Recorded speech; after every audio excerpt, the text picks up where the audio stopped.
Patricia Gibson. Thank you, Mr. Chair. And I would like to echo the comments just made, that I'm very grateful to the Honourable Member for Strangford for securing this debate and for the comprehensive exposition with which she started it. A debate such as this on heart health matters to many of our constituents who live with heart conditions. My own father died in 1969 when I was 15 months old of a heart attack in Hamilton, where he had been working, collapsing and dying at Hamilton Cross, leaving my mother widowed with 8 children. And I looked on helplessly as my stepfather collapsed and died in the hallway of our home in a heart attack in 1985 when I was 17 years old, something I'll never forget. But sadly, too many of those who have lived with someone with compromised heart health could recount similar experiences. Now, sadly, in my family, these deaths were caused by lifestyle factors, but it's important to remember that the most important factor in such disease and premature deaths is poverty. And ultimately, it is poverty that kills, whatever may be written on the death certificate. And I think we really need to be mindful of that. Around 1 million people across the UK, and 48,000 people in Scotland have been diagnosed with heart failure.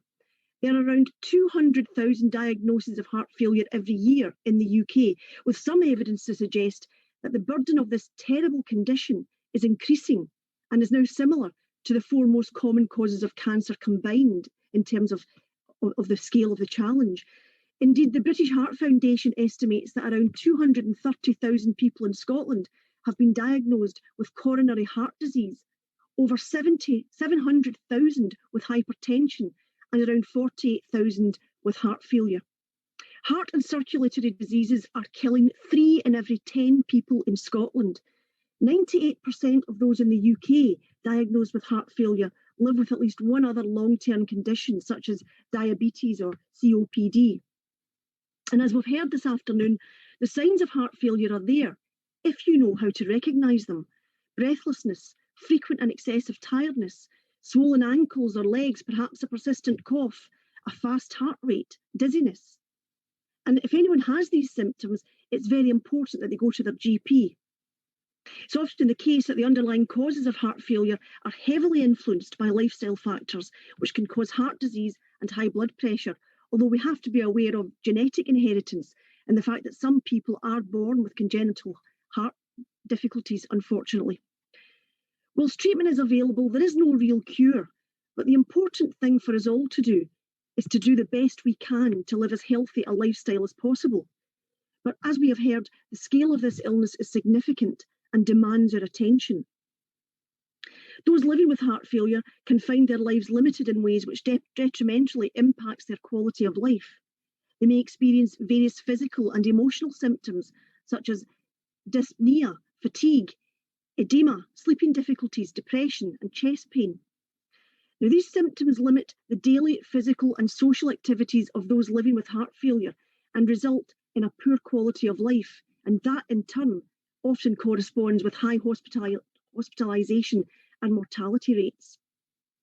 However, I'm pleased that the Scottish Government is taking action to tackle heart health and will publish an updated heart disease improvement programme later this spring, which will make sure that there is equitable access to diagnostic tests, treatment and care for people with heart disease in a timely manner. This must remain a national priority.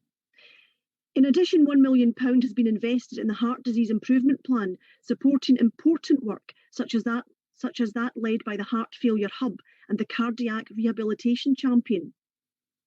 The recent publication of the British Heart Foundation Scotland Strategy document has been welcomed by the Scottish Government, which is keen to work with the British Heart Foundation.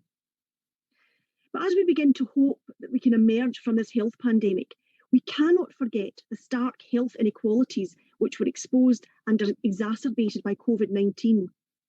The disproportionate harm caused by COVID-19 to a number of groups in our communities, including those with cardiovascular disease, has highlighted new vulnerabilities and underscored existing health inequalities. That's why the Scottish Government, in its recent budget, delivered an increase of over £800 million on health spending, bringing overall health funding to a total of £16 billion, with an additional investment of over £1 billion to address pressures related to COVID-19. A significant proportion of these resources will be spent on caring for those with heart disease, and I urge the UK Government to match Scottish Government spending per capita on health and social care.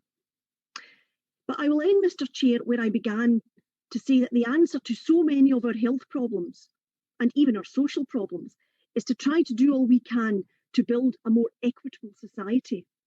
If we can do that, we will have fewer adults developing heart failure and other serious life-limiting conditions. We will have fewer folk whose health prevents them from being economically active. We will have children who are able to reach their full potential if the chains of poverty and poor health outcomes can be broken.